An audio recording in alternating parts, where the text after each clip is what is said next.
আমাৰ ৰাজ্যখনৰ প্ৰতিটো অঞ্চলতে ৰাস্তা ঘাট দলং মেডিকেল কলেজ আদি নিৰ্মাণ হ'ল।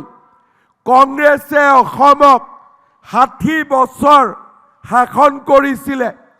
ডিব্ৰুগড়ত মেডিকেল কলেজ আছিলে, কিন্তু আজি বিজেপি চৰকাৰৰ দিনত গোলাঘাটত মেডিকেল কলেজ, যোৰহাটত মেডিকেল কলেজ, শিৱসাগৰত মেডিকেল কলেজ, চৰাইদেউত মেডিকেল কলেজ, তিনিচুকীয়াত মেডিকেল কলেজ।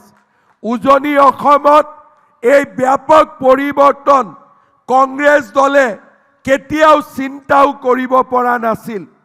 কংগ্ৰেছে আমাক কি দিছিলে? ধুতি, লুঙি, সূতা, কম্বল আৰু আঁঠুৱা। আৰু নৰেন্দ্ৰ মোদী ডাঙৰীয়াই আমাক কি দিছে? ধলা শদিয়াত দলং। নৰেন্দ্ৰ মোদী ডাঙৰীয়াই আমাক কি দিছে? বগীবিলত দলং।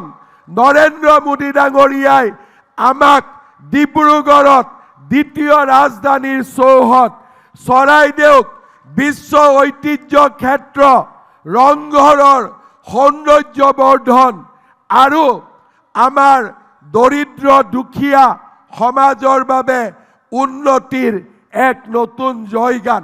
তেওঁলোকে আমাক কি দিছিলে? ধুতি দিছিলে, কম্বল দিছিলে। বিজেপি চৰকাৰে আমাক কি দিছে?